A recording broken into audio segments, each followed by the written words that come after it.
everyone. Welcome to Spirit Switchboard. I am your host, Kerrilynn Shellhorn, and you are listening to us live on the United Public Radio Network and the UFO Paranormal Radio Network, 105.3 in the Gulf Coast and 107.7 FM in beautiful New Orleans. Today, I have somebody joining me. I'm super excited. This is my sister, Kristy, and she is going to be joining us for part 2 of the Cosmic DNA series that we're doing with Asria Beckham. So please welcome my sister, Kristy. Hello. Some of you may have seen Kristy on. You've been on twice before, right? I don't know how many times. Because it's just so much fun. 2, 3, something like that. So we're going to continue our 3-part special series with Asria Beckham. We'll bring Asria on in just a few moments. Coming back around, if you are enjoying what you are listening to and watching, please consider liking, subscribing, and sharing.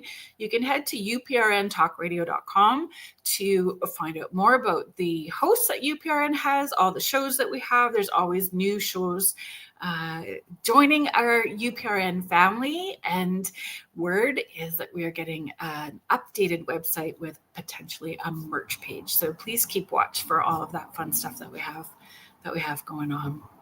Last week on the show, we had my mom. Okay, folks, it looks like Facebook. Looks like Facebook isn't working properly. So if you guys could do a quick shout out and try to encourage folks to pop over onto YouTube for me, that would be fabulous. Let me just give me a second, folks. Thank you. So I see everybody popping in. Heidi Gold, thank you so much. Kristy, yep, that's exactly how she spells it. Hi, Michelle Plummer. Thank you so much. Astrolite Paranormal, thank you so much for being here. We're just going to see if we can fix some of this stuff. Oh, Facebook. I know, Facebook.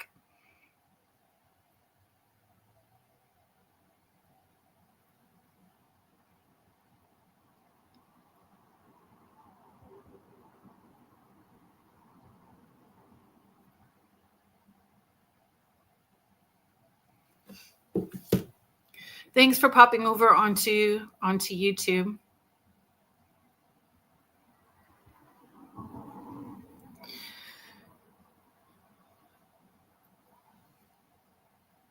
Yeah, there's a few.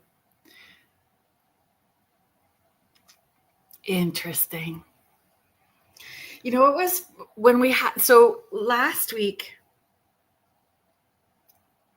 well, hopefully we're just going to see if Facebook resets itself. We're going to hope it resets itself and that it will go. What about last week? So,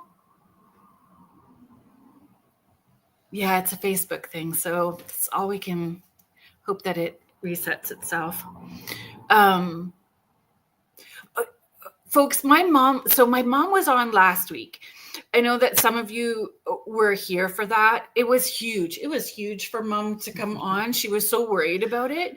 Hi, Jody. Thank you so much for being here. Your ears must have been burning because we were just talking about you.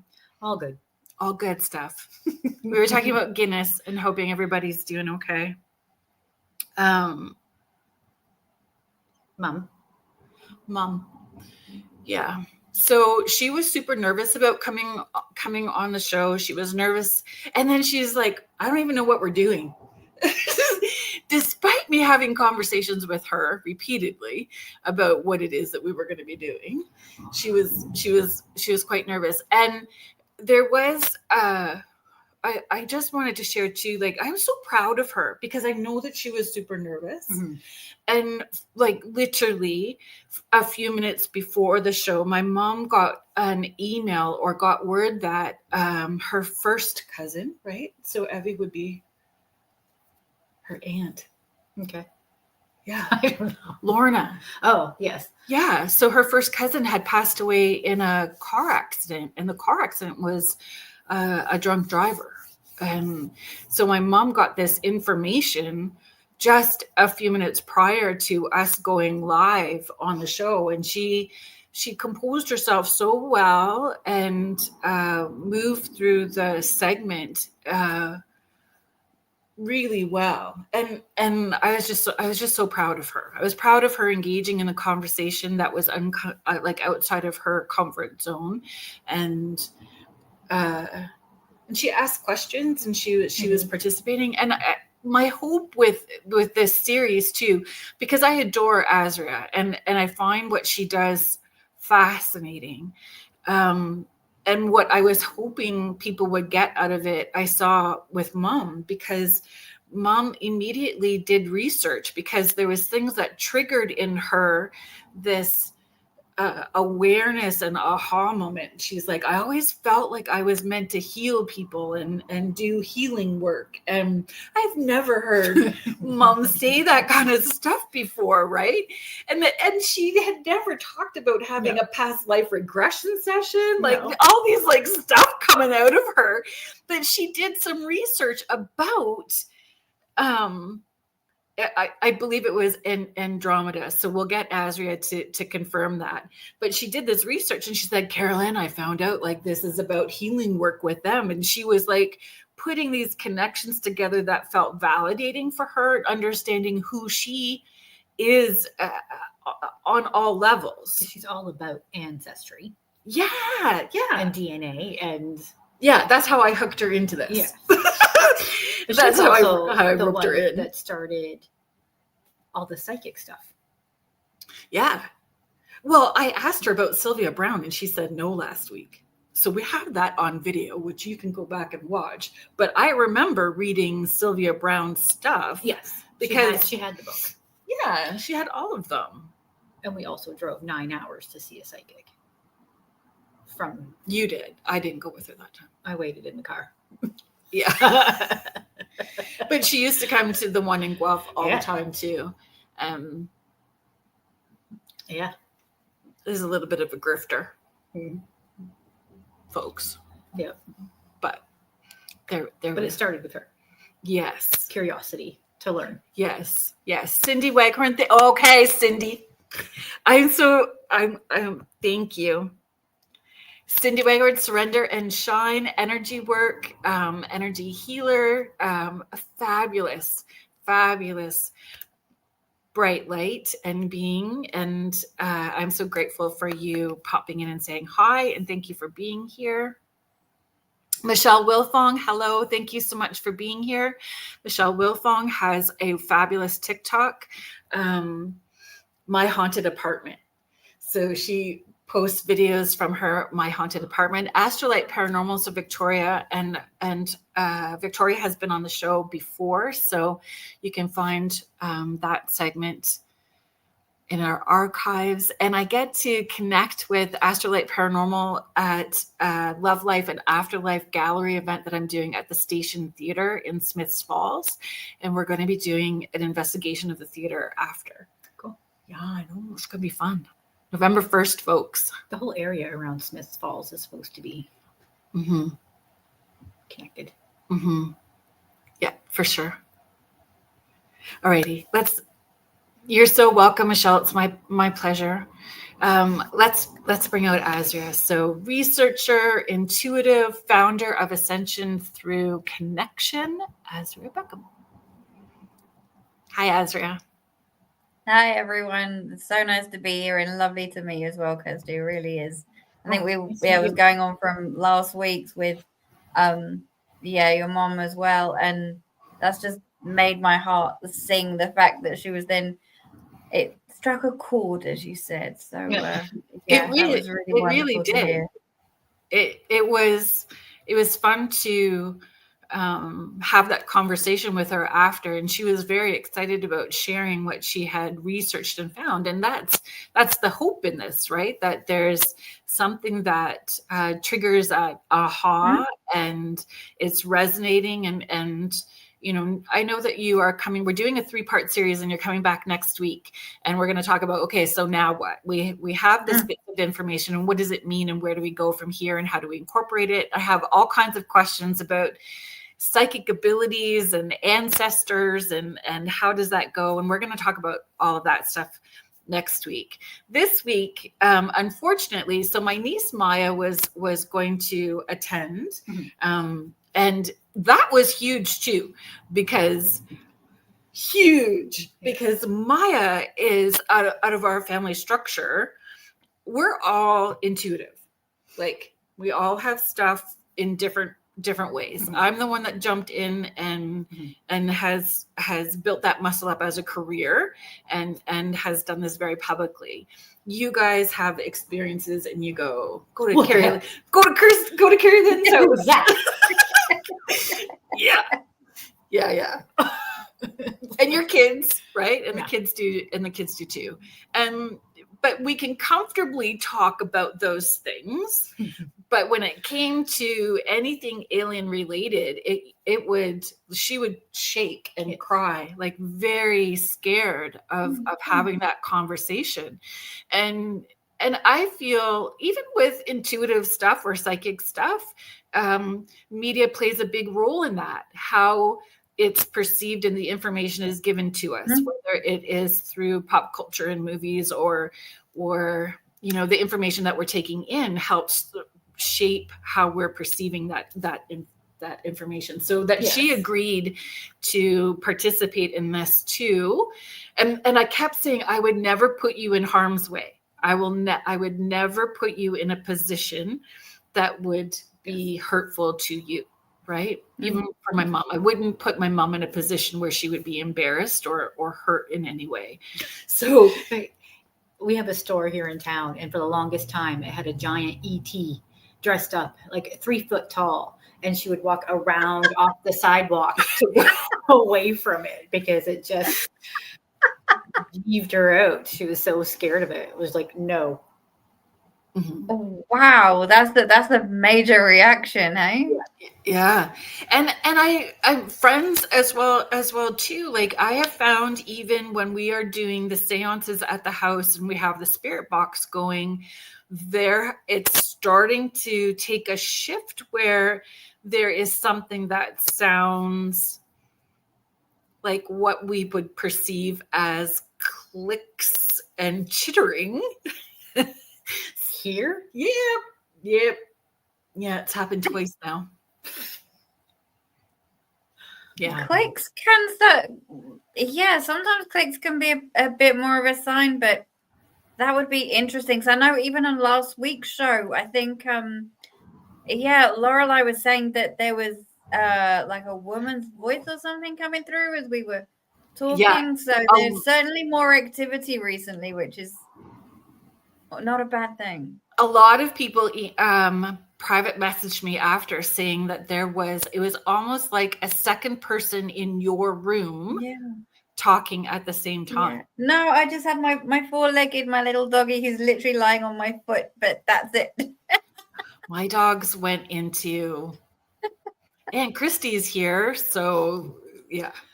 We made it rain with treats. Yeah, we had to give them treats and lock them out because they go nuts when my sister's here. So I wanted to start because I wanted to start with you, actually, our guest. But I had a specific question that I thought of just like 5 minutes before and I had to write it down. So I want to come back to it. Okay. If you could talk about your own cosmic DNA lineage, if you would be comfortable with that, and how does that guide your work in what you're doing for us today, or what you've done for other people as well too? How does knowing your cosmic lineage help you do what you're doing for us? Yeah, 100%. I think that's a really, really great question. So thank you. My major one or major connection really is similar to yours, is very much the felines and the Lyrans. they have been with me for and been a part of me since I can remember. I didn't know kind of growing up and things exactly who they were or what they were. It was only in the past, as I said, about 15 or so years when I started really working with ET, aliens, off-worlders, star beings, however you like to refer. And then from there, because I remember sort of going to various meditations, and there would just be this amazing, well, you can see even like behind me the cats and things.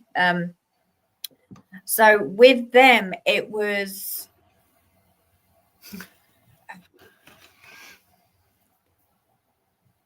I mean, we could go into quite a lot of detail, but the main point for me was really around, how can I put this?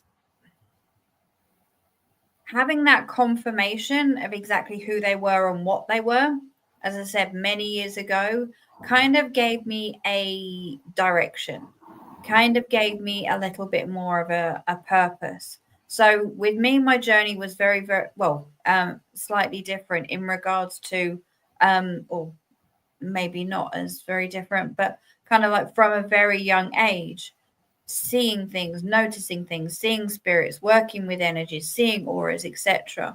But as I said, it was only really 15 years ago that I got introduced to my first guide, who I think I mentioned before, appeared almost though kind of like slightly transparently. And then the actual being was one that was not a feline at all, which completely and utterly threw me. However, going through this whole learning process, and as I said, when I started asking the questions about 6-7 years ago now, again, excuse me on the timelines, and I started asking the questions, okay, who actually, that's all well and good having sort of your spirit, your guides, and I know and have a really strong belief, like I believe most of us do, that we actually come down with a full team. We don't just come down with one who will support us throughout, and sometimes that main one, if you like, changes as we move through. But it's really when I started asking the questions and finding out my own. So in answer to your question, it was really, they were the ones who started providing the transmissions directly. So there was one particular feline who's slightly moved on now, who was providing a lot of the information. Some people will call it channeling. I call it transmissions, because to me, channeling is very different, is where you get that joining of the energies of the souls, and then you get the changing of the voice, etc. That's not necessarily how I see it and do it. It's more of images, messages, etc. that get transferred. Pops of information that just get, there you go. I mean, I think some people now call it downloads, maybe. And I think that's where in a lot of where we're kind of learning the new terminology, and we're learning how our star beings, families and that work, and how we work, and what aligns with us and what works best for us as individuals. This connection was so important to me because it validated an experience that I had. So the first time that I had you on the show, I think I mentioned it then. I was having a lot of issues with my oldest son, who's in the autism spectrum, and I had asked my divine team, or whichever guide it was that had information to help me understand how to best support him, and it was an alien guide, an alien being, and I saw this DNA coding thing, and there was two of them that were overlapped, and so it clicked after, like, anyway, I didn't remember all of that stuff because it was just around when Gavin was being, like when I was pregnant with Gav. So my world was crazy train, and there was lots going on for me energetically and spiritually. There was so much going on, and that was one of the things, which I did not talk about for a very long time because I was already feeling like cray. People already think I'm crazy. Yes, because there was so much. It was just fast paced. The healing, and that was part of it though, was that there was healing. I was on this fast paced journey of healing, and that cosmic guide came in as part of the healing journey for me. So in meeting you and tapping into that, it feels like a natural progression. So I feel for people where this may be kind of outside of their comfort zone, continuing to have this conversation helps them be more open-minded, that dimensionally, there are other beings at play who are part of our divine team, and to be open-minded to that. Yeah, absolutely. 110%. And I said, that's where, and thank you so much for saying that. And I absolutely agree, because the way in which I pick up these frequencies is, and I won't go on to this for too long, because I said I have mentioned it in the previous ones, but when we are multidimensional beings. So there is a multidimensional kind of like architecture within us. And when I say I believe that we are just on the cusp of learning exactly what our capabilities are, what the possibilities are of us as a human being, but also as a soul, as a star being as well. Because yes, we got those kind of psychic abilities. Yes, there are those other abilities, maybe to read certain languages, and there's a whole list. But actually, I really strongly feel that there's more. So what this does is I tune into the etheric field. So you've got your toroidal, and then obviously all the layers in between. So I kind of see the energy bodies is kind of like, and most people will know this as energy healers, etc. Is kind of like an onion. So I get into a certain layer of that onion and start picking up on those different frequencies that are there of those particular beings that we've been picking up, who we've either been, who we've had in contact with, and who we're working with now. Within all of our, I'll use air quotes around lifetimes, because obviously time is a human constraint, a human concept. So I mirror those frequencies of those beings. Right. So I kind of like almost provide this galactic lineage blueprint, if you like to say. These are the beings and these are the frequencies that are already within you, that Right. you can, with free will, go and tap into, to say, that's who I'd like to be working with. That's the abilities that I'd like to now utilize on this planet right here, right now. And as you kindly said earlier, like with your mum, for an example, who had this information and has now gone on to continue her own journey and her own looking into things. And even with yourself, Kerrilynn, in regards to, yes, you've had previous experiences, but this was another level of validation to say, yes, actually, that being is around me, or that being is in me. So yes, potentially you could then tune into them more using your free will, because I'm not telling you who you are. I'm just giving you a blueprint for you to carry on that journey.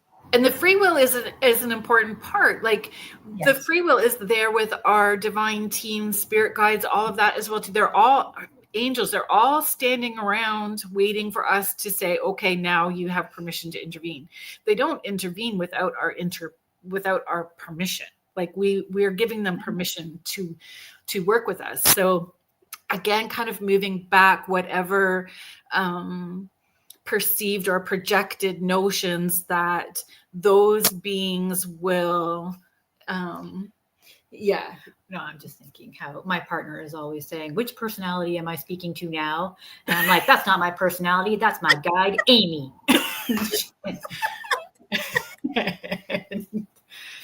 Right. So we're going to find out what your cosmic DNA is and come up with an alien name. Yeah. And that's who he's going to be talking to next. That could be another one as well, hey? Yes.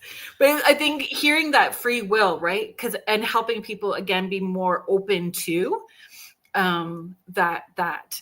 Oh, Jackie, I know. So Jackie, I appreciate you finding us. So finally found you here. Facebook not streaming you tonight. Welcome back to the show again. Kristy, love it when you're sharing space with KL discussion. So interesting already. Thank you very much, Jackie. I know if anybody has an opportunity to do a quick shout out, even on our porch group, and just let people know to pop over onto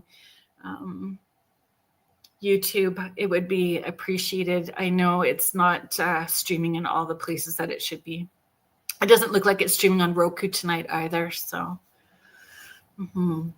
I think that we were going to start with Miah's, even though she's not here. Thank you very much, Jackie.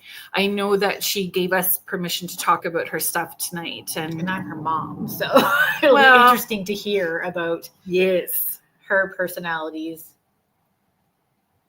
Qualities and characteristics. Yes, that too. Not her personality. We know her personality. Charming. Hello, Contessa Martins. Thank you so much for being here. Contessa is saying hello. So this is my sister, Kristy. I forgot to put your name up. I'm so sorry. My sister, Kristy, is joining us tonight. Yes. We're neighbors too. I know. We live like 10 doors down. Yep. Lucky for everyone. Right. 2 on 1 street. Are we okay? Is there anything that you want to share prior to starting? No, not at all. Not at all. Just that we'll be just referring to a few notes here, but no, other than that, and thank you so much, Miah, for being giving me the opportunity as well to not only start the reading with you, but also to be sharing this. So thank you. Did you bring the unifier? Did you bring the unicorn horn tonight? Can you show folks? I don't think Kristy has seen it yet either. Look at that. Folks, it is like the biggest unicorn horn made out of selenite. Oh. Yeah. It was beautiful. And I know, Lorelei said she's got one very similar, but it was more around, as I said, I've been dowsing and using pendulums and that since I was about 12. So I think one of the reasons why it was this particular, I would actually call it a pendulum because it is, I mean, the definition of a pendulum is a weight on the end of a rope or a string, so it is that in definition. But as we were talking about before, with regards to what the crystal does, with regards to what the copper does, but one of the things that I really would be really great to mention though is the unifier was only really the start of it all in order to help me start tuning in. Because as I said, this journey started 5+ years ago when I said I was just starting to tune into the different frequencies, tune into the different beings. So it was easier for me to also have a tool, because as some people will find that actually using your hands, using something more visual, as humans, or maybe as somebody who is neurodiverse or whatever the case may be, I found very useful. But over the years, I do use this less and less because it's the frequencies that I'm starting to pick up. So when it is the physical reactions, when it's the energetic frequencies that I'm picking up, whether it's the being stepping forward, whether it's the other images that I'm getting through, all of this, all at the same time. Some of the times, like I did actually use it with Miah's as well, because it was a little bit tricky to start with, in all honesty. So that's when the unifier does come back out to give me that absolute certain that that is the one that I'm on. Because when we are doing, well, because sometimes they said just doing a level 1 can take an hour, 2 hour, however long it takes. But when we are only doing, say, at a very, very high level, we're not necessarily going too deep. It is always good for me personally to use the unifier as a secondary check, if you like, to say, yes, that's what I've got through. And sometimes also, and where you rightly said earlier, around that hesitation, not only with off-worlders, aliens, etc., within said have personality, behaviors, and sorry, I hate talking about a third person when they're not here. It's a bit strange, but and so that's what I was picking up energetically as well. It was a little bit difficult. So yes, the unifier did come back out in order to clarify, because remember, we are only doing this on a level 1, on a high level. So we're only really picking up on those dominant, on those higher frequencies. I appreciate you. We are doing the lower ones as well. Sorry, I appreciate you sharing that, because when I first started giving readings for people, when I was doing this, starting to do this full time, I would carry, I would lug 10 decks of cards with me, and I'd have all this stuff. I mean, all the information was coming from out here. It was coming through me anyway. But I, in my head, felt that I needed all this extra stuff, whether it was a visual for the person or giving me that extra confidence, as I built that muscle up. And then over time, it was so I'm very similar to you. Every once in a while, I feel like I held my breath there. So if I held my breath, sometimes it closes the door a wee bit on the other side. So let me just pull a few cards and make sure that I'm on the right track. Boop, boop, boop, pull 3, and yep, I'm okay. Good. So let's move on. It's, I don't know whether it's the confidence, the muscle, and it is a frequency. And I love how much you use the word frequency, because it's all frequency. Grandma on the other side, our guides, our angels, our cosmic family are all, we each have our own unique frequency. And the more that we tap the tree, the cup, the bench, everything has a frequency. So the more that you lean into it, the more you let go of those labels, and you're tapping in such a beautiful, unconditional way.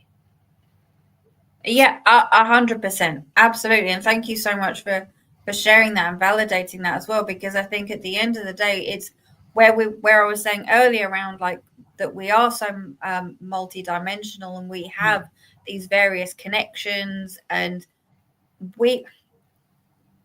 sorry, some of the people in the UK might laugh at this, or maybe Americans do, but we are the tool. Yes. Sorry, a tool is kind of like you're a bit no, yeah, I know where you're going with that. But yeah. I don't mean it that way. But that we, that our bodies and our energetic fields and our connections are so powerful that we don't actually know it yet. And as you very kindly shared there, is that, yeah, over time, we're utilizing those muscles, we're using them, and they're just getting stronger. Because I never ever thought in a million years that I'd move away from using the unifier. I was like, no, you can't. And it was only one day that I was doing this one for a lady that I talk about a lot, because it was kind of like a breakthrough moment, where I was also shown this movie screen of where she was in one of the conflicts off worlds and things like that. And then I realized that when I'd sort of come round and come to a little bit, this was nowhere to be seen. Right. Oh, it gives me goosebumps. Sorry. It's so it gives me goosebumps every time I mention it. And I was like, oh, I've done that without using it. Ooh, wow. And so it was, it was You're learning all the time. We are always learning. And and that's a thing. I tell people, if you are connecting with someone who is not saying that they're still growing and learning, then there's an issue, because we can never say that we are fully the expert in this. We are constantly learning and growing, or should be, hopefully. Miss Tia Bean, hello. Good evening, lovely ladies. Right back at you, bright light. Tia, this is my sister Kristy. Kristy, Tia. Hi, Tia. Okay, we're gonna tap into Miah. Okay. Yes. Let's go. So so we were saying there around how it was slightly tricky there, but with Miah, the main being I got through the strongest frequency was Lyran. So when we think about our Lyran beings, we normally think about felines. That isn't always the case, and that's the distinction that I really wanted to make, because there are Lyrans within themselves, and they're normally kind of like quite tall beings. They're not necessarily at the same higher dimensions as the felines.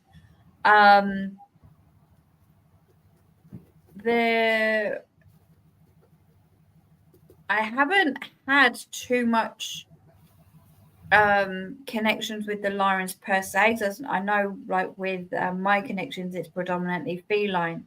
And the being that actually showed its face, and I know we can look at the images and that later, but is really around. There was a gorgeous kind of like slightly elongated face, and they were very tall. Had a beautiful white cloak. Which I will say a little bit more in a moment about. So as I said, they do come from the Lyran constellation, which is the oldest seeding grounds of human life, as some of us do know. They do have blue, green, or maybe hazel eyes. I couldn't really see the picture of Miah, so I'm not too sure, but certainly that's quite a clear distinction sometimes when we're looking at some of the more physical elements. She looks like Snow White.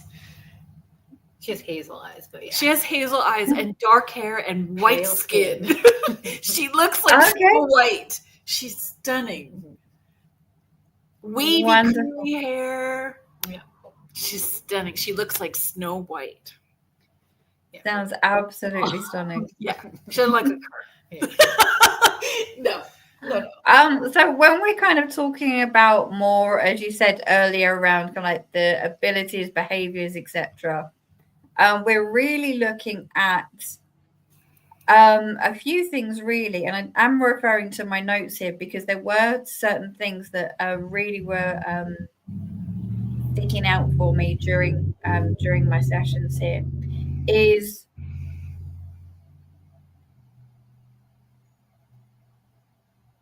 I feel that she's got quite a warrior spirit, and I say that because there has been like the Lyran and Draco conflicts. And I'm kind of taking the smiles as a good thing or a bad thing. I say determined, but so yeah. There we go. Yeah, I kind of got a warrior spirit, but you could take determination from that. Yep. In two different ways. Like she's resilient too, right? So she keeps moving through. Yeah. To achieve. So I see warrior in two different ways, not just butting heads in conflict, but moving through her own stuff. Yeah. I do feel as though there are very much kind of like a slightly older soul. In regards to she kind of knows stuff even before that she's the age where she should maybe know it. And again, that's very familiar with Lyrans as well. I do. What else we got here? We've got. They're very much like community, like new projects. I mean, we could go down a whole rabbit hole. And as I said when we were on the show last week, is that these are just a couple of points that came up during the reading, hence referring to my notes here. So, I mean, she's more than welcome to go and kind of like research this a little bit more. I do have a couple of messages that kind of very much came through as well. As I said, sometimes this happens, sometimes it doesn't. With projects, is it creativity? Yeah. That's very much her. Yeah, kind of thinking outside the box. Yes. Creating new projects, bringing people together, but doing it in quite a systematic way.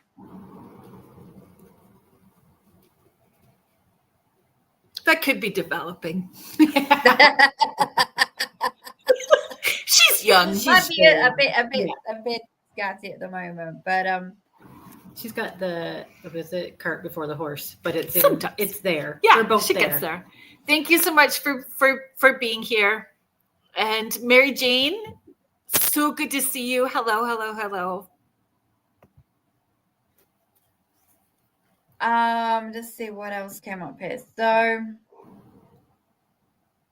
the one thing I did hear, so there's 3 things, if you don't mind, I'm just going to read off here.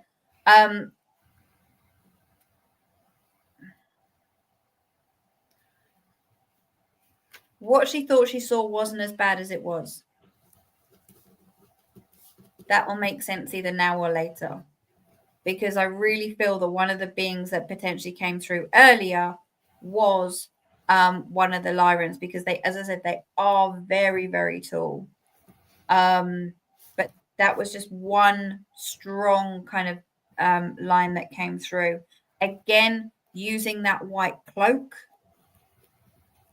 that if she does feel overwhelmed or unsure, is you know, kind of like the old Red Riding Hood one, where it's kind of like the big hood, where she can kind of like pull that over, or visualize it, because that would be something that she would, as what I'm being told, is what she would feel quite comfortable with, and quite familiar with.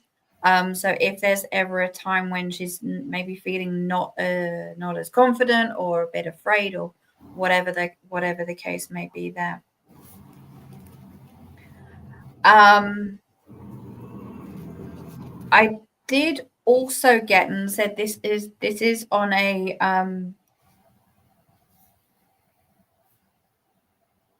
from a quite a dominant frequency as well, is there was some of our avian friends that were hanging around in there as well. You can kind of see where this is going. Yep. Not as strong, really, really not as strong, but I felt it, so I'm sharing it. Could you explain it, Kristy? Sorry?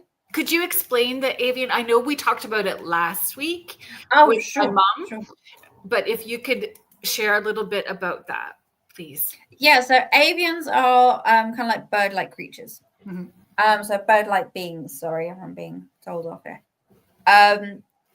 So, and they are very much within the Lyra constellation as well. But the main things I got through with that was truth, love, freedom, and seeing things from a higher perspective. So you've kind of got the Lyrans who are very, how can you say, the first word that came to mind was cosmic, who are very in tune. But then you've got the avians who kind of come in and get the job done. Are they able to see from a bigger perspective? Yes. Yeah. Very, very much so. Very much so. And then just the last thing I think I'd like to say on that is, oh, actually, no. 2 other points I've put on here, which I've completely overlooked. Sorry. With the Lyran, you kind of get kind of bringing in that community, but at the same time, there is this real pull for kind of like justice and integrity at the same time. So I don't know if there's going to be a point where she's going to start pulling people in, or even if it's a small group, for a bigger purpose, because that's certainly something that would resonate, because at the same, within doing that, there is a frustration of the human limitation. So like, why do I have to do this? Why do I have to do that? Because of that older soul in there as well. As you can see, all of this is starting to link up slightly. Is this making sense? I know something going on, so yeah. Am I not privy to something? Later, yeah. Oh, yeah. Is this a good thing, a bad thing? Am I halfway there or nowhere close? Or oh no, this is accurate. Those frequencies do resonate, right? That's what she's kind of getting at. I think that there's some other like earthly things that are in play that I'm not privy to. Yeah, but I'm gonna find out. Wonderful. So to me, that was very much, I said, a higher level dominant frequency overview for Miah. And then I don't usually go into this, but I found that it was quite important in regards to, because when we look at the different waves of star seeds that were coming in, that she's actually one of the crystal children. So again, it is that peaceful, nurturing, psychic ability and heart-centered, which I don't usually go into, but I was told was going to be very important in regards to this message. That makes sense. I don't want to go down that road too much because I don't know too much about the different waves, in all honesty, but I was told that that was quite important for her and her understanding. That makes sense. For a couple of different reasons. Yeah. Yes. Good. So that was one. Thank you. Very good. That was awesome. I wrote it all down too, so that, because I know that she was a little panicky about that. Yeah. So I wrote it for Well, afterwards, as I said, I have notes here. I can forward it on to you guys. I'm happy to, because there's a couple of other little messages in there which I can send afterwards. Thank you. That's appreciated. Thank you. Yeah, for sure. I think what I'm going to do, just before we start, we shift gears into Kristy's cosmic frequencies, is do our station ID so that I don't have to interrupt and or forget, because that won't be any good either. No good. No. So if you are just joining us now, thank you so much for being here. You are listening to Spirit Switchboard, and you are listening to us live on the United Public Radio Network and the UFO Paranormal Radio Network, 105.3 in the Gulf Coast and 107.7 FM in beautiful New Orleans. If you would like to find out more about the shows that UPRN has and more about our hosts, please head to uprntalkradio.com, and all of that information is there. There's thousands of archives for you to access. There is something for everyone, not just all high strangeness and paranormal. So I am your host, Kerrilynn. Today, my guests, I have two guests. Asria Beckham is here talking about cosmic DNA, cosmic frequencies, and we are doing a 3-part series. Tonight is part 2.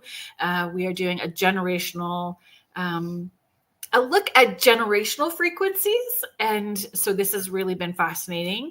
And my sister, Kristy, is here live with us this week. So last week we had my mom on the show. You can access that in the archives. Follow along on YouTube. You can access that on YouTube as well too. And it was so great. My mom was, I think, like, she really didn't know what to expect. And it really created some aha for her. It opened up it inspired her to do some research on her own, and then it validated other feelings that she's had. And I think that's part of why I find this fascinating. We have these pulls to take a class or start a hobby, or a pull to be an advocate for people, or different things, and this can help explain why we are pulled. I have more questions about that too, like partners, but this is where the research is taking you, right? Like why we attract certain partners or how it plays out within family structures. And for anyone that is curious or wants to dive more, you have some generational family members that would like to learn more, please reach out to Asria Ascension through connection.com and connect, because it's fascinating, and this was your initial journey through generational, right? So, the more that you are able to access, the more you're going to learn and be able to share with us as well too. Yeah, no, this has been an absolute blessing, and I thank you so much, because it was, as I say, coming on before and kind of again asking the questions like I did many years ago. And I think that's the key, is starting to ask the questions and get the answers, not only from our star beings, but from each other, and learning from each other. Exactly. Because this has taken down a whole different path, and it is fascinating. And no, just thank you for the opportunity. And yeah, please, if anyone else would like to connect in, would like to find out in regards to their own families or their own frequencies, Kerrilynn's kindly put my details at the bottom there, but it's ascension through connection.com or Asria Beckham at gmail.com.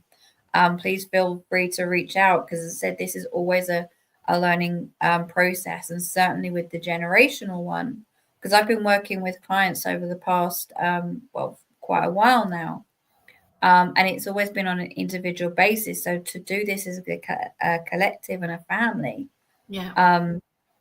it's been an amazing journey, and I can't wait to share more. Thank you. Lori Brewer, thank you so much for chiming in. Folks, my friend Lori Brewer from Alberta. She is chiming in from Alberta. She has some really fun and exciting things showing up. She was like year 1. So we're in year 2 of Spirit Switchboard. She was a guest in year 1. So you can access that on the YouTube channel and through our archives to watch. And we were just chatting today, and she's going to be coming back on the show with some exciting things to share. So I appreciate you being here and chiming in and saying hello. Cindy Waghorn has a question. Astrolite Paranormal. So our friend Victoria is saying, I definitely need to book a session with Asria. So interesting. Cindy's question is, do the children come in with the same frequency in close locations to meet up later in life? Or is it to be in different locations to start to create groups, like you mentioned for Miah? Oh, that is a really, really good question. So sorry, I'm just going to read that through a second. Oh, sorry. Yep. Thank you. No problem. In closed locations to meet up later in life. So my belief on this, and I'm not going to say whether this is right or wrong, but this is definitely a bit of a head scratcher here, because I think my belief on this would be same frequency in close locations to meet up later in life. Yes. I mean, I think if we're talking about this, could be answered on many different levels, and that's not to try and get out of it. That is, I think, because I'm kind of looking at it from a researching perspective. I'm looking at it from a frequency perspective, but I'm also looking at it from a soul perspective. And I know your question here is more about the frequency. So when we're talking about the frequency, it's the frequency of our star beings, our star families. So yes, in a very short answer would be yes. I do believe that, especially on this planet, and especially at this time with what's going on, that having those communities, having those collectives, having those meet up as groups, then yes, absolutely. because it's only as groups and collectives, so we can raise our own frequencies, we can be doing our own journey. But actually, I do think that coming together as a group, as a collective, whether it be a group of Lyrans, felines, or a mixture of star beings, star seeds, is always will always be a positive thing. I mean, because one of the things that I will be touching on a bit later is, and probably mentioned as well, is about terminology. And one of the terms in which I was kind of looking at is the word family, because some people are starting to talk about star families, as much as we've got our families down here. So that is kind of going down a little bit of a rabbit hole. But certainly I would say, as in, and not only that, frequencies recognize each other. Yes. And so Lori and I were talking about that else, you might recognize that energy and that frequency as meeting. Yeah. As well, which is so powerful and incredible. And you feel safe to be vulnerable, like you recognize that frequency, you recognize that energy. So yeah, I agree with you. Kristy's turn.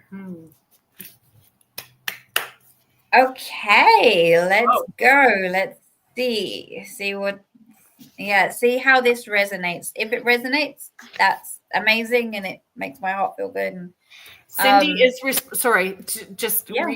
really yes, resonant frequencies, Tia is sharing, and Cindy is responding, thank you. Yes, it's like they say, finding your tribe. Yes, that is a really good way of putting it. Thank you, Cindy. 100%. Okay, so this is where it's really, really, really, really starting to get interesting. Because you are I need to kind of change my words here. The dominant frequency is feline. What is the difference between feline and Lyran? Yes. They're different. Yes. Okay. I'll shush up. You do have Lyrans, and then you do have felines. Okay. And again, that's something I'm getting my head around as well. Felines are better and apparently funnier. They have the highest frequency. Felines, I believe, are slightly, they're slightly more higher dimensional than the actual Lyrans. Because remember, it's where if we look at, some people look at it from a race of being. But it's again looking at the bigger picture, because it's the star systems.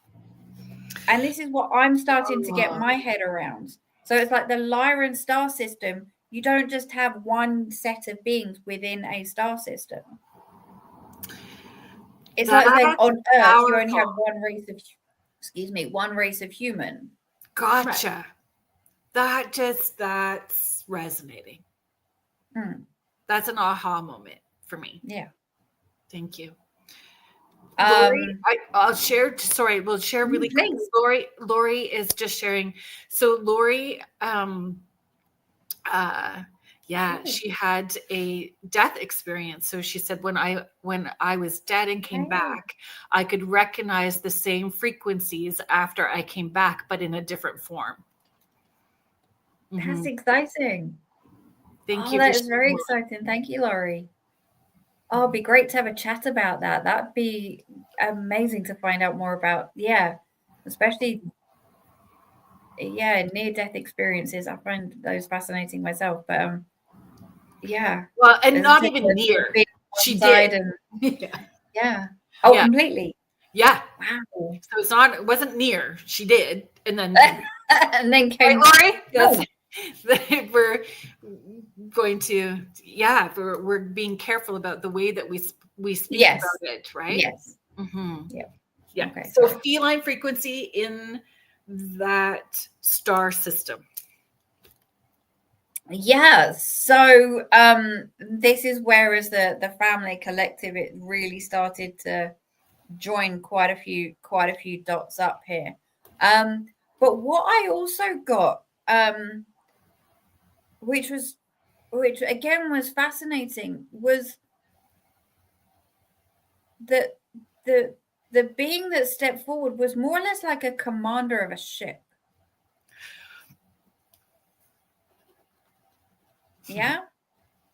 Was a command. Yeah. So it's very, I'm not kind of going into the abilities and the behaviors and things like that yet. It was really, once the frequency had been confirmed, as I said, there's more and more information that is now being shown to us.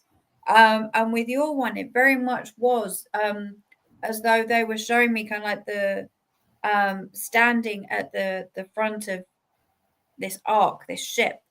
So that was certainly something that you have previously done. So any of that's clearly come through within this lifetime as well.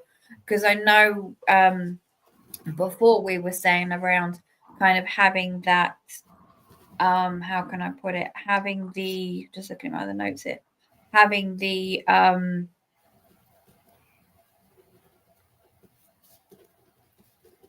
being involved in conflicts and having that feeling, but this is from a different perspective. So with you, it's having that as a command of a ship, which is really surprising, but like a ship's captain, certainly. Also within this particular race of felines as well, it's more about being the guardian, teacher, guide of higher knowledge, certainly, but a strength of blending strength with tenderness. So it's kind of like you can be rough when you really need to be, but actually you got a really nice heart in there too. I'm getting lots of smiles here, guys. So I'm guessing this is a really good thing. So do you want me to wait to ask questions or ask questions? No. Yeah, let me just kind of finish going through this, and I'm writing them as we go. We can do this. Okay. Okay. No, I'm just saying, yeah, getting lots of smiles here. I'm loving it. She is all of that. That's good. Mm-hmm. And bear in mind, I've never met. Well, obviously, you've met me, but we didn't talk about my family. Either of you. Yeah, never met either of you. So yeah, fiercely independent and self-directed. Certainly, protector of truth as well, because again, you're kind of from that Lyran star system, so there are familiar traits through a lot of them. One thing I do welcome you to do, if you haven't already, is maybe looking at that balancing the divine feminine and masculine as well, because sometimes one of those energies can spike rather than the other. And with the felines, they normally kind of more go towards more of the divine feminine a little bit more, because even if you look at cats on this plane, they are kind of not where they're independent. There is kind of that graciousness and that mothering element there as well. So that was the first. And then I can move on to, there was two very, very small detected as well, which we can move on to if you wish. Sure. You want me to ask questions when you're done those next two? Yeah, sure. Okay. Or do you want wait. So the next two, which again, I wasn't expecting there to be two, but they absolutely jumped forward. The frequencies were a lot smaller. But again, I thought it was because they had come through at this level. I thought it was a really good thing to mention. So you do have a little bit of Andromedan in there, and you also have a little bit of amphibian in there. So I don't know, with amphibian, a lot of the times it comes through more on a physical. So kind of like the longer legs, longer arms, that type of thing. They're also really good at changes of environment. Sorry, this is more the amphibian, if I hadn't made that quite clear.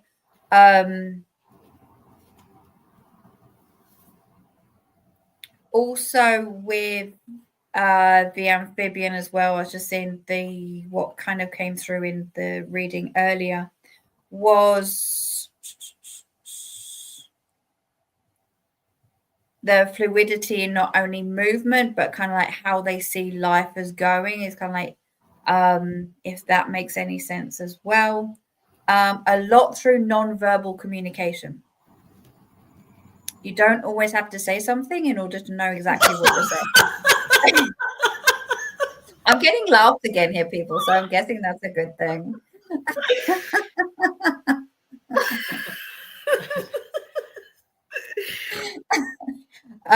So very, very kind of like non-verbal communication.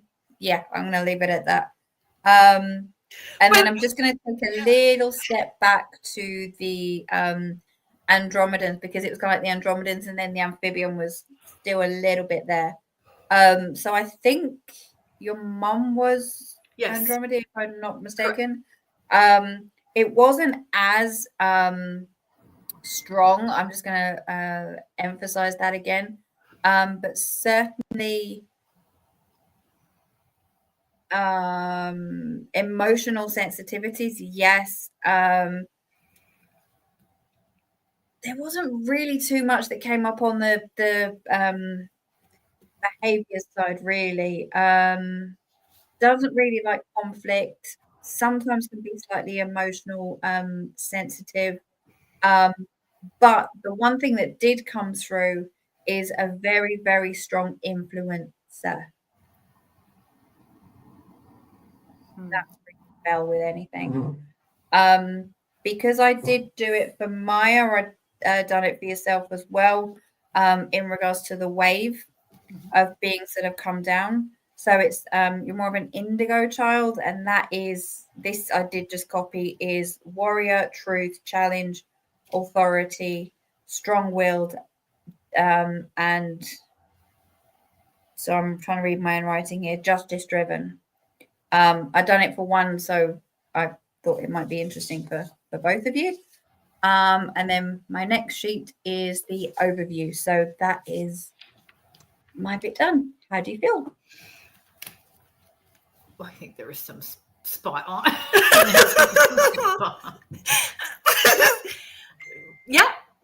Yeah, maybe just a little bit, for sure.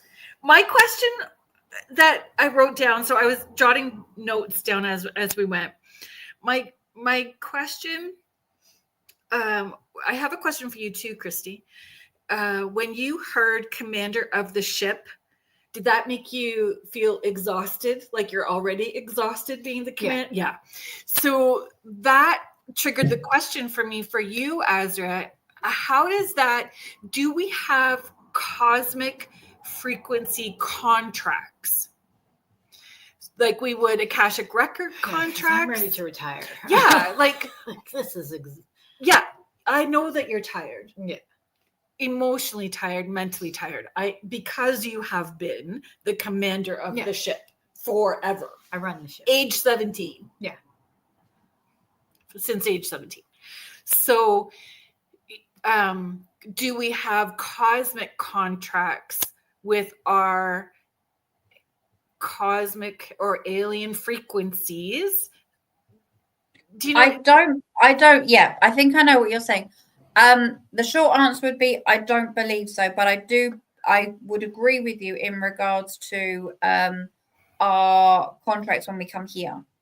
So if you then go to our soul contracts, right, that then link back into the Akashic records, and that is a discussion which I would really, really like with somebody, because I read, in my experience and opinion, I do not feel that we have a cosmic contract, because at the end of the day, everything goes back to source. Everything comes from light, and we are connected to various other beings. When we come down here, we have our soul contract, and that is where it differs. One, we are talking about frequency and connection. The other, we are talking about soul and contracts. So to me, they are slightly two different things, and it'd be really, really interesting to kind of bring those. Absolutely love that question, because it is a question that I have been asking myself and would like to explore more myself, in all honesty. And would those frequencies influence the experience. Yes. Right? Mm-hmm. And so Yes. can you tap into that to change the experience? So we can tap into our Akashic records. There's so I'm in the understanding. We can tap into understand it, and we can shift it and change it. So if we learn to tap into our cosmic family and our cosmic frequencies, is there a we're using it maybe not to its fullest positive end outcome, and shifting it that way. Yeah, I mean, I would say you can always use it as a learning to find out that in regards to as you rightly said, there is tuning into it to say, right, this is what I have done off planet. Were there any learnings from it that I could be using? If that is what I'm feeling right here, right now, what is the learnings from it? Again, with the same with the Akashic records. Yeah. Is that you go up there to say what lessons am I here to learn? What do I need to cover in regards so I don't have to keep on coming back to this planet? Yeah. So I completely agree with you in regards to, yes, it's we can have a look at it and say, yeah, okay, well, I have been doing that off planet. What is it that I was learning? Are there any energies and frequencies that I can pull as a strength? Because as I said, with these picking up on these frequencies, I'm not shown absolutely everything. Some of the times it's being also shown and being able to tune into something that is there, that is clearly very usable right here, right now, like this feeling of being the commander of a ship. So therefore, what I would maybe suggest is not on the show right here, right now. We could then go and explore that, and I could go into a session and dive in and tune into that more to see what else there is we can find out about it, what else I can tap in and find out what about your it. God's name is. Instead of going, Jesus, take the wheel, you're gonna go, take the wheel. And I'm tapping out for a wee bit. I don't know where those guides are lately. Well, they're always overtime. No. And so Tia Bean chimed in, and so they're sharing it's all integrated. To be discovered, to be, I don't know what to be discovered, soul determined. To be determined, soul plan in the Akashic records. So yes, Miss Tia is so the soul plan and Akashic records in October. Mark your calendars. In October. We're going to be talking about soul plans, Akashic records in October. I don't know, but when I signed this contract, let me tell you.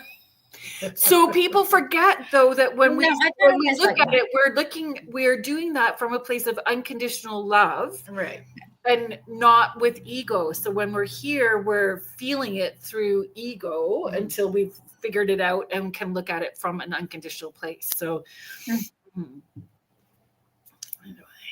So yeah, absolutely, we can then continue with that session and kind of go, okay, well, let's tune back into it and see what else it has to show. Yes. I think it'll be interesting to see how we all connect and how, I don't know.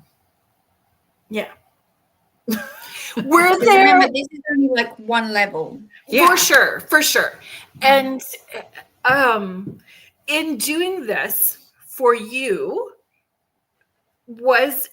what did you discover that was surprising? Were there aha moments for you in looking at it from a bigger perspective as a family generationally? Could you share some of the insights that you had personally, maybe even with the way that you did it, and then whatever you would like to share. Yeah, absolutely. No, this is really where it kind of becomes, as you said, for me, very, very interesting. Because as I said, we do one or two people first, and then even then, when I really didn't expect for the Andromedians to show up again, we were only doing this on kind of like a higher level. So I was only expecting kind of like the most dominant frequency to come through for each of you. But it was kind of like, no, actually, there's a second dominant and even a couple of detected. And this is where I don't necessarily sit and go, oh, actually, you've only got a level 1. I'm only going to mention this. If it comes through, I share and I tell. That's the way I work. So, as I said, to have the avians come through, to have the Andromedians come through, was really, really interesting. There is a sense of certainly soul agreements there, which we just mentioned. But the most exciting thing is with all of these beings is that there's this connection, as we said earlier, of within the Lyra star system. So I really do. It was also different feelings and different sensations, because I normally do one person do write up all what I'm getting through from when I've recorded the session, and then write that up in order to present it.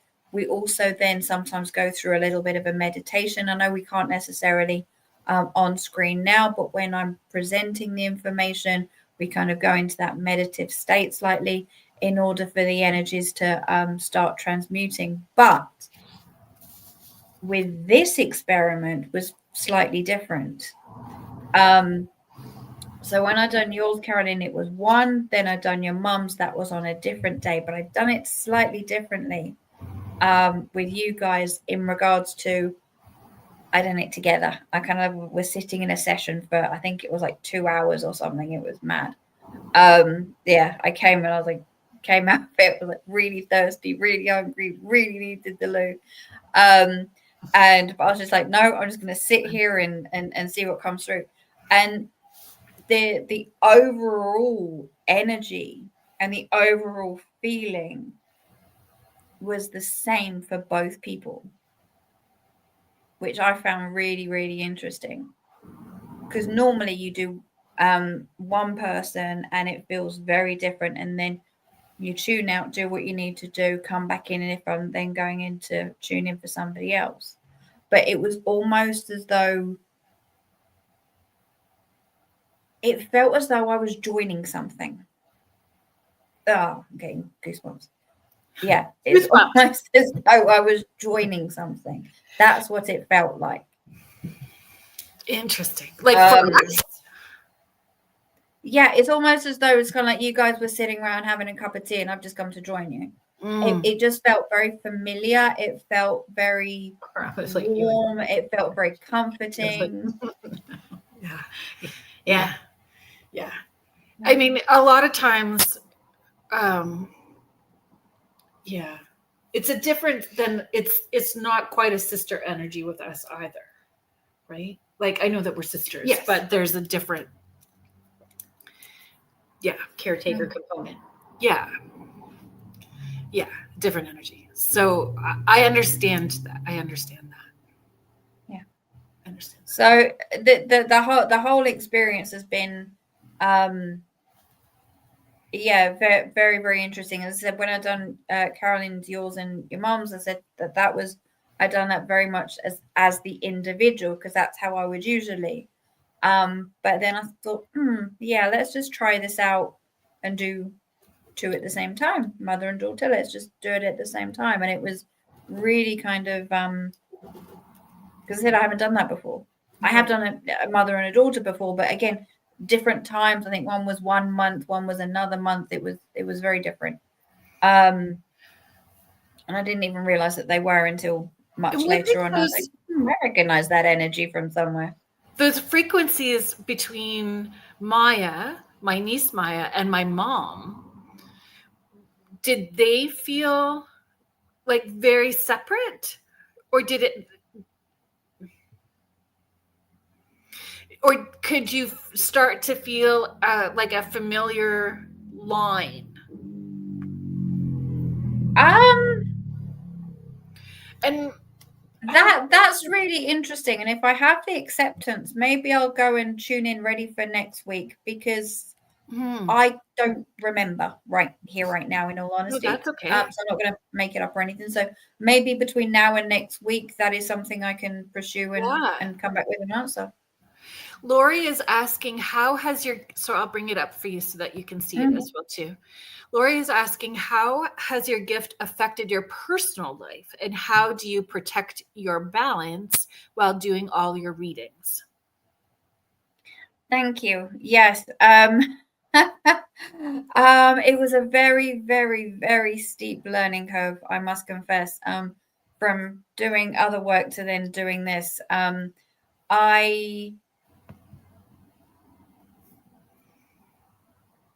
There's only so many days that I will do this high level or in-depth readings on. I'll only do so many per week. I do other things like dowsing and psychic readings and all that type of stuff as well. But when it comes to this work, certainly, sorry, I can't remember the full question. Sorry, Lori Brewer. Well, yeah. So gifts affected. In my personal life, it has been so transformative. Beyond words. I mean, I get to meet and work with incredible people like you guys. I've met some amazing people nationally, internationally, and got to work with some amazing energies and frequencies. But certainly from protecting the balance is I have learned the hard way, because I did get to a bit of a burnout a few months ago, which some people might know about, is that there's only certain days that I will do the work and learn to spread it out. And also I would also put in there, where you say protect, is have my own protections, which I've used my whole life in one way or another, but obviously you do have to up them occasionally depending on what's happening. So no, that's a really great question, Laurie, and thank you so much. I find the more that we do this work, right? So when we are immersed in it, that frequency, right? It changes our vibration, our personal vibration, and our personal frequency. It rings higher. So I know from my children, with my kids, when they were younger and I started doing this, asking for the frequencies to be felt with grace and ease by the people around me, so that they weren't reacting to this frequency because they're feeling something that they can't identify. So they would act out, right? So then when I caught on, asking for the frequencies to be felt with grace and ease by the people around me, so they wouldn't have those freakouts anymore. But I found with extended people, with people, it shifted where people they would lash out almost like a hurt dog. And again, it's out of fear because they're reacting to a frequency that they don't recognize anymore. So they lash out so that's separating from people, and kind of like when you outgrow someone, the frequency shifts where you're not in alignment anymore. So something's going to happen, and having forgiveness, grace, and ease, seeing gratitude in that. But people, the higher frequency you end up working from, those people working in the lower show their ugly little heads, and you can't escape that.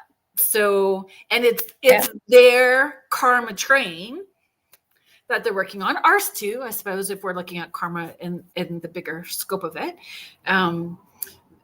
So, and being okay with that, because it's what it is.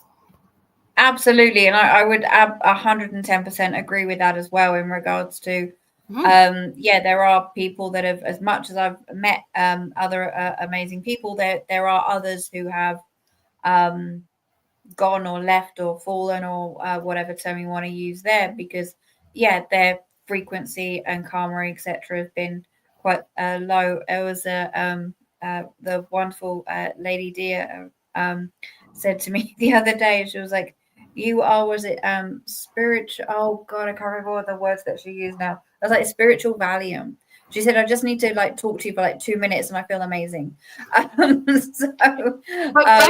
recognizing there's an exchange, so it's not a glob on Yeah. where it's soul sucking and you feel depleted. So having that balance. Oh, you definitely need to be aware of your own energies as well. And as I said right at the beginning, I thought I was very aware of mine because working with energies and being a healer and stuff for so many years, but actually doing this level of work is on a higher frequency, and that within itself. And you certainly get different reactions, even when I'm walking in the woods and things like that. It's a very, very different experience. And I love that you shared, say, like a few months ago. I love that you shared, like, hungry, need a drink, need to go to the loo, because I'm the same. I have to pee like a racer. I need to go. There's like a purge that needs to happen, and then I'm starving, and it has to be something like that pulls me down quick and grounds me quick. And I know that there's other ways of doing it, but I'm starving, and I also am freezing cold. It's like I have been vibrating at this really high frequency. So now I'm coming down and I get really cold.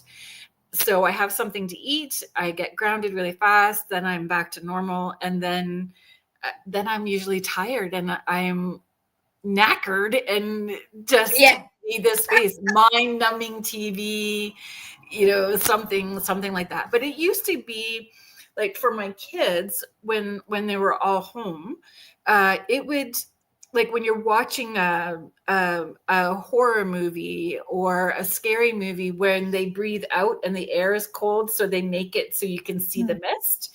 It used to be like that. It was that cold around me that the kids could put their hand and feel that freezing cold energy. I know. So it used to wig Brooklyn, my daughter, out quite a bit, but there's a physical reaction to working at that frequency that we have to honor. And other people may not get it, but we have to talk about it and educate them in why we have these boundaries, right? Yeah. I mean, I know here. Kids, and you're like in your car, and I'm like trying to keep up with you in my car, and you're just going full throttle. And then I'll lose you, and I'm like, "Where are you?" And you'll be like, "I'm just grabbing something to eat," and then I'm going home. It's like, brr. I was like, "Okay." Yeah, because you've been connecting with stuff while you're on the investigation, and I'm just watching orbs. Yeah. I'm gonna pass out. I need to ground. Yeah. But I'm behind you in my car going, whoa, slow down. Trying to keep up. Yeah. There's it's wonderful. When you get into the zone there we go.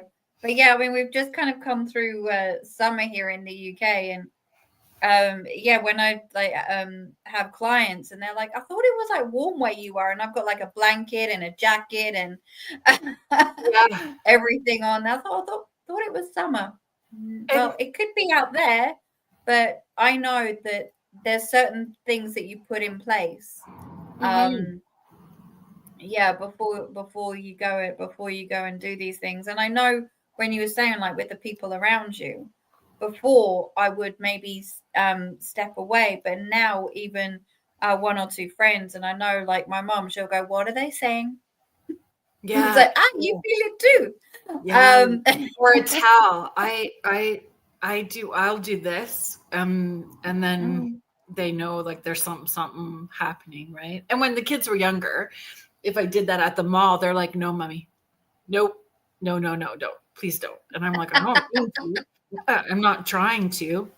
And I would never violate somebody's space and share that anyway. But it doesn't change the fact that you're still tapping into it and tuning into it, feeling it. And I find too, like, it's a wonky space, like when you're coming down and you're finishing. So, and I find, like, because I'm driving from places, like I'm doing those big events, so I'm working for like this and tapping into so many different people, then I have to drive home. So a lot of times I'm like putting the window down, or I'll call and put them on speakerphone. I just like, I'm so tired. Please just talk to me to ground me until I can be in a spot, and then I'm good. But feeling okay to say that without worrying about judgment. So having those people who you feel safe to be vulnerable with is very important. 110%. Yeah. And also, I think that's a really another really good point, which I've been mentioning to a lot of people recently as well, is rest and sleep.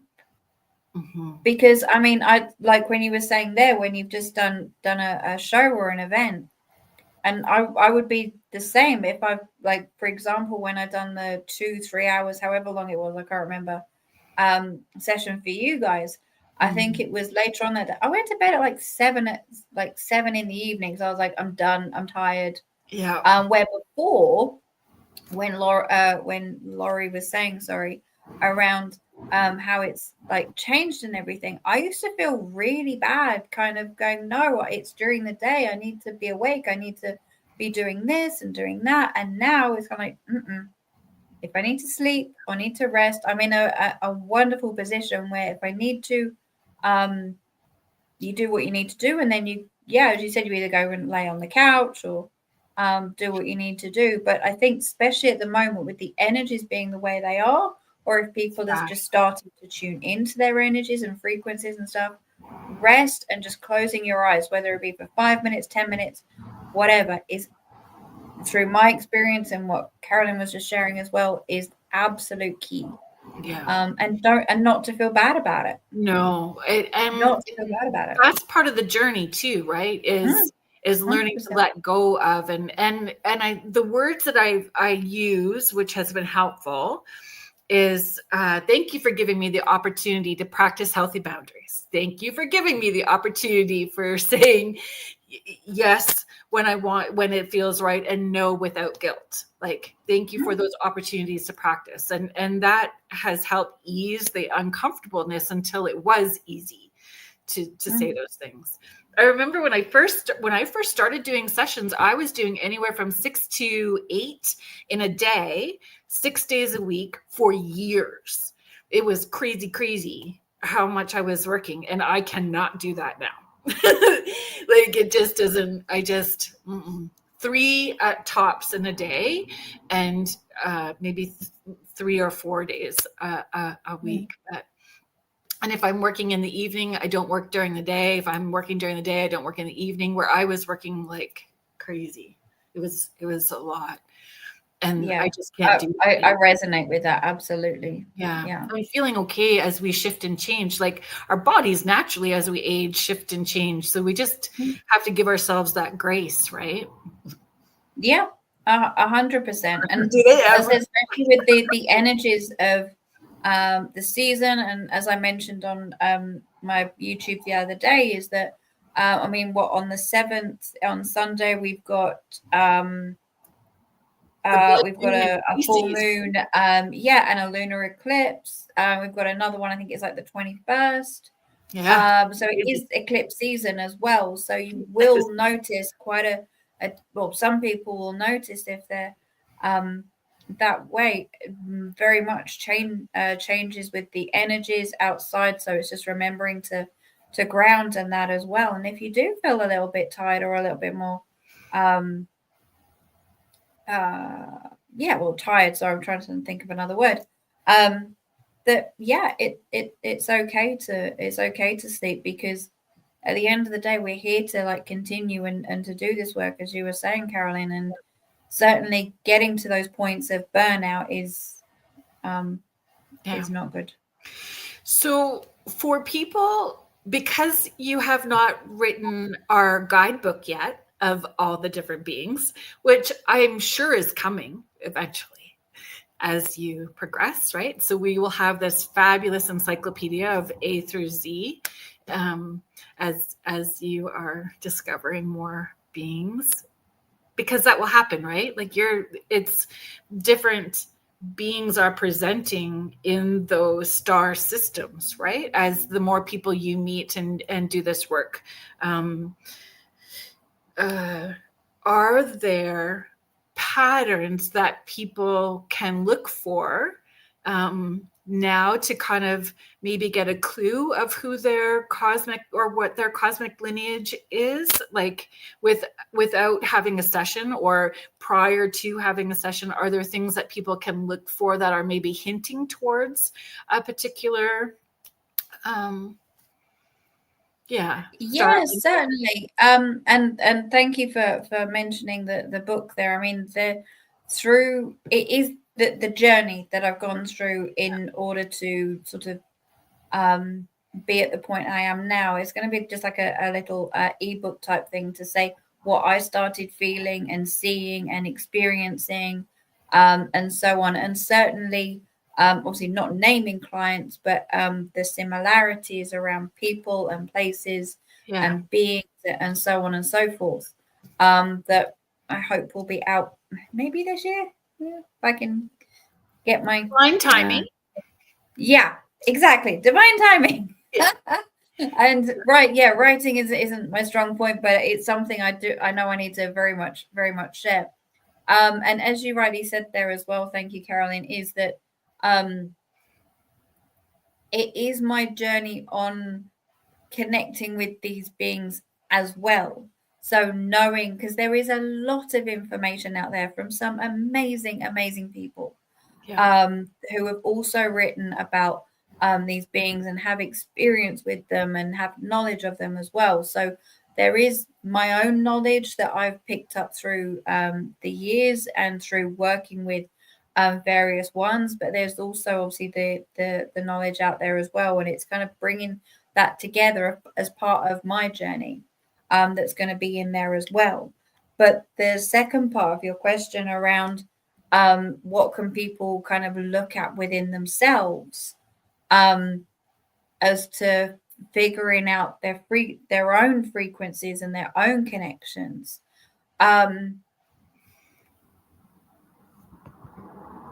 I think my biggest piece of advice to that would be slightly the opposite of what I've just said, is that there is a lot of information out there. And a lot of it is amazing.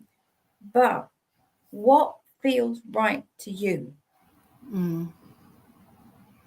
So if you have an inkling or a little feeling that, I've been told this about, say, Lemurians, pick one as an example, and you read a little bit about them, take the time to sit back. As they meditate, some people might just want to relax. How does that feel for me? Exactly. How does that feel for me? People can say, oh, you're a this star seed, you're a that star seed, you're whatever. And that's also what I say to people I'm doing these sessions with as well. Does that resonate with you? How does that feel for you? And then we go into it a lot deeper than obviously we are on the show right now, but because we can be told an awful lot of things. And that's why I never tell somebody what they are. It is what is a part of them.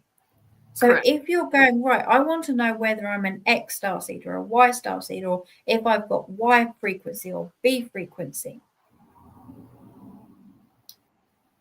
get those list of beings or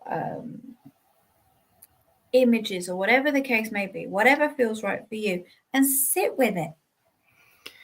I'm going to pull up that image because I'm being mindful of our time as well too. You did send an image and I didn't bring it up yet. Cindy is asking, like, birthmarks, are they a sign of lineage? My daughter and her two daughters and husband all have a similar freckle in the same spot. Oh, that's real. It can be. But the bit that's coming through for me right now is that is more of a past life thing. That is more of a past life thing in regards to, because I know there's certain marks on certain parts of the body. Now, I'm not going to even begin to go down that route because it's not something I'm overly familiar with. It's just what I'm hearing through right now, is that it is a past life thing, and it could be something along those lines. As for the star being lineage, not that is coming to mind right now, but that is certainly a really good question, Cindy. Thank you. But I would more go sort of past life than star being lineage on that one.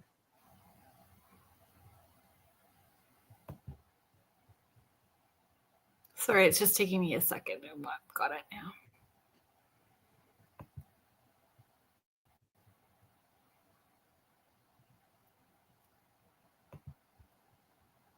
As you can say, this was my best work with ChatGPT. Maybe I should have named it something differently. But I just really wanted to give you guys something that represented the work that we have been doing together. It's not that I've just been doing, because you've very kindly given me the acceptance and approval, and I'm so grateful to have this opportunity to work with you all. That we've been doing together to bring it all together. So these are the beings that I've been mentioning over part 1 and part 2 of this. If you could go from left to right, so the tall with the cloak, this is where we started with Miah, correct? Yeah. So you've got the Lyrans there, you've got the felines, you've got the avians, you've got the Andromedans, and you've got the Atlanteans. From my left to right might be differently. So the tall white, as we were saying with the white cloak before, then you've got the cat, which is the feline, the blue avian in the middle, the blue being which represents, again, this is a representation. This isn't an exact, or like I said, it was my best work with ChatGPT. And then you have the Andromedian, and then the Atlantean on the end.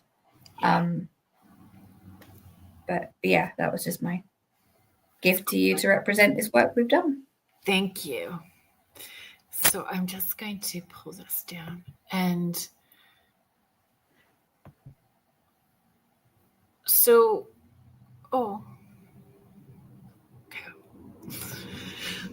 sorry, folks. Thanks so much for being patient while I figured that all out. Lori is asking, if a child was the next born after a dead previous child, was there any lineage or frequency sharing?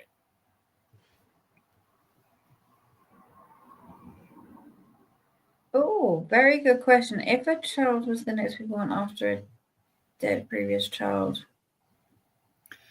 So I know, like, from the work that I do, there is sometimes energetic work that needs to be done in letting that soul know they don't have to carry the weight or burden of certain lessons, that they can have their own experience without having to step into the shoes of the previous soul frequency that chose to not come or isn't any longer here. Yeah, and that's kind of, sorry, that's exactly why I hesitated there, because I was looking at it from a soul perspective and a frequency. So I think, yeah, I absolutely agree with that. And from a frequency, no, because it's the frequency within each of the souls. So yeah, just following on from there, the frequency would be held within that energy field, within that soul. So I don't believe there would be any sharing per se, because everyone is individual. Yeah. Mary Jane, I'm so happy. Thank you. Mary Jane is sharing, this is so fascinating. It is something that I'm just learning about. Thank you for sharing and for your insights. Carrie, thank you so much, Carrie, for being here. Hi, ladies. I have been listening to and can confirm with Asria to look within on searching with what star lineage we originate. I learned my star is from the Sirius system. Thank you for sharing, Carrie. Thank you. And it's true. As soon as you said Atlantean to me, I was like, oh, that makes a whole lot of sense. Because like from very young to now, anything when it comes up, it was like sparking a home feeling. It was remembering. It was a truth, an inner truth that rang true. And then with the who else did you say? Oh, the Lyrans. That came up in my in-between session, my life between lives session that I had.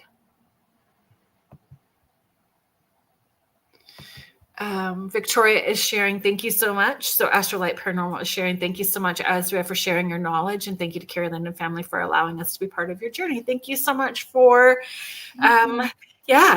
holding space for all of us to do this. It was I was just very grateful that my family agreed, because I've dragged you into a lot of things. Let's do this. It'll be fun. Remember all those years where you didn't want me near you? And now it's like, well, because you were always with me. Like you were always, I had to take care of you. Yeah. So I just needed a break. Yeah. I was the commander of the ship. And now I get, I've got this thing coming up. Want to do this with me? Sure.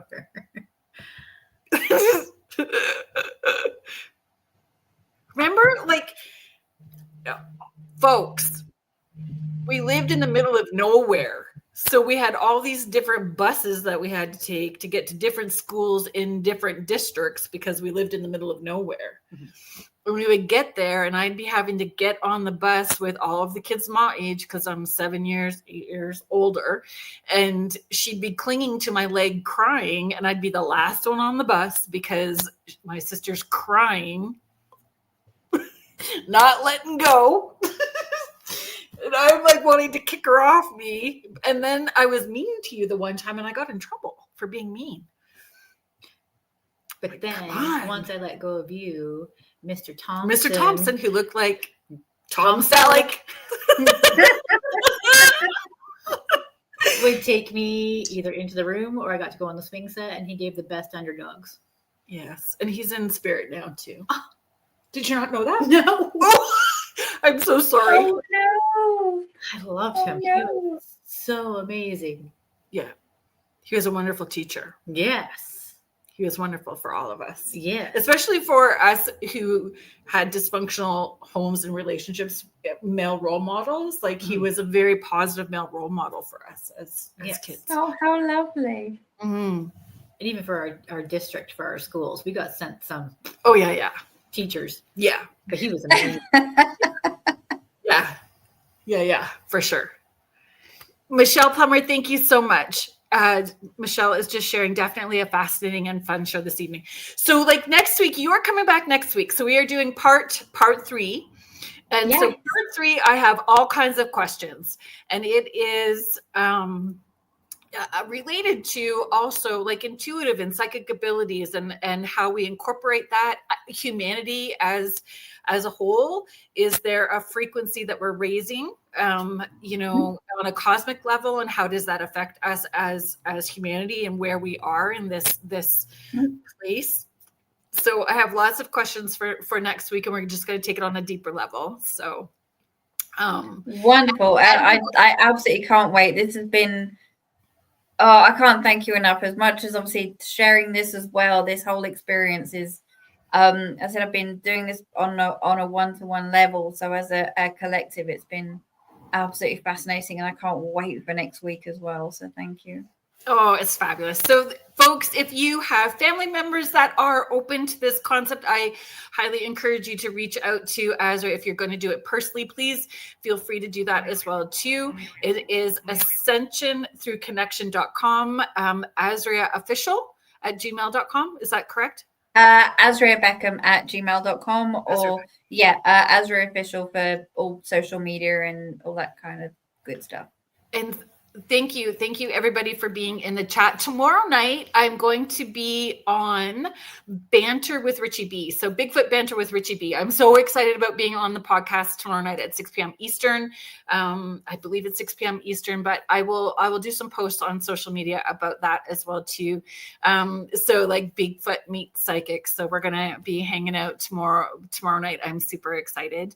And then next week, Asria is going to be back on, and we're just going to go deeper. What do we do with this information? And I've got all kinds of like deeper questions about our intuition and what this means for us, knowing our cosmic lineage and DNA. And maybe we'll have some questions next week as well too. So thank you everybody in the chat. Thank you so much for holding space for my family. And thank you to Joe Montaldo, our owner of our network, Michelle DeRoche, our network manager, UPRN, so our United Public Radio Network and the UFO Paranormal Radio Network, 105.3 in the Gulf Coast to 107.7 FM in beautiful New Orleans.